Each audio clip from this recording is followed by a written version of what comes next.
of Professor and the Ghoul. Today it is just the Professor. Ghoul is not here right now because we're going to go a little bit in depth into the history of horror and just why we created this channel in the first place. So, why horror? It's a question that comes up a lot. It's a question that horror fans get all the time. You know, what attracts us to these things when most people are repulsed by them? You know, scary stories have existed forever. And in one way, shape, or form, people have used ghost stories and myths and legends to explain things we don't understand ever since we had any kind of a language or culture of our own. They exist in every culture on every continent, these myths and these tales of dark things and dark forces. And, you know, as literature came about and we started to put things into the written word, these stories made their way into that. Even in Victorian times, Varney the Vampire, the Penny Dreadfuls, Dracula, Frankenstein. So it's not surprising at all that some of the first films that were ever created were horror films. Thomas Edison created a version of Frankenstein in silent film. We have Nosferatu, London After Midnight. All kinds of films that began, every time a new medium is introduced, horror is one of the first things that bleeds into that medium. Video games, you know, we consider the Atari, you know, and the Atari had a Texas Chainsaw Massacre game for it, which is kind of disturbing to think about, but, you know, horror survival games have grown up as the industry developed. One thing that I like about horror, and I think that Wes Craven did a great job of capturing this concept in New Nightmare, is the idea that when we take the things that scare us and we craft a story around it and we put it into a medium of some sort, a book, oral history, a video game, a film, whatever method we do that to, creepypasta, right? Internet rumors, urban legends.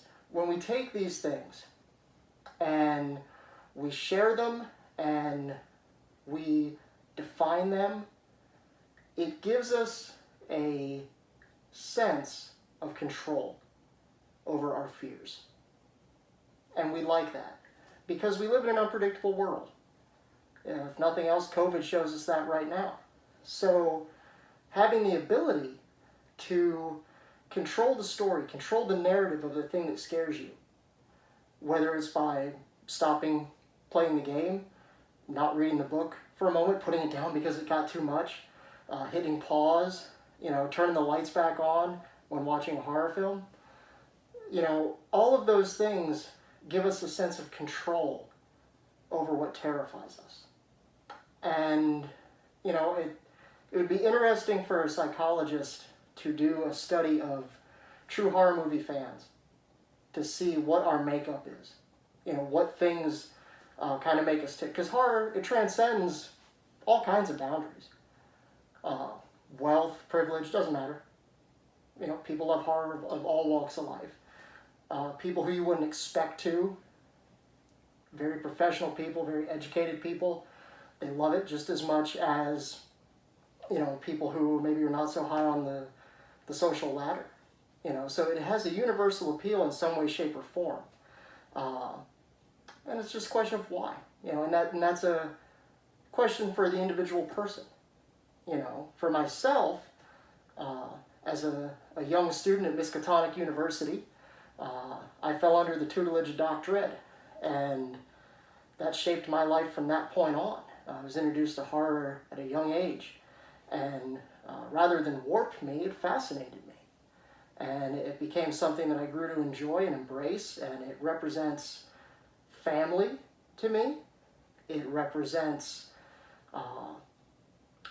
not so much an identity, but something that is a little off the beaten path, that is just for me, that I can enjoy that not everybody else does. And it also, it transcends that, just the genre itself, to a love of cinema, a love of books, When you have an idea that you enjoy and that you love, you can find the multiple mediums of that idea can all bring you the same amount of pleasure. Uh, so it's very interesting in that sense. So just wanted to talk a little bit about that today. If you have any questions about horror, what got us into this, where we're going with it, because we have a few different projects lined up for it.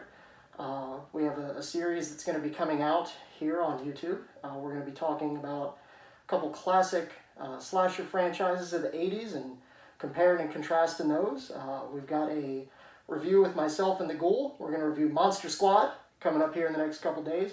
And we're going to have another makeup coming up, a simple burn and wound makeup that we're going to be presenting for folks as Halloween approaches.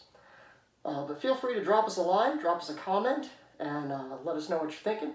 And hope to see you soon. And remember, it might take a silver bullet to kill a werewolf, but you can always kick him in the nards.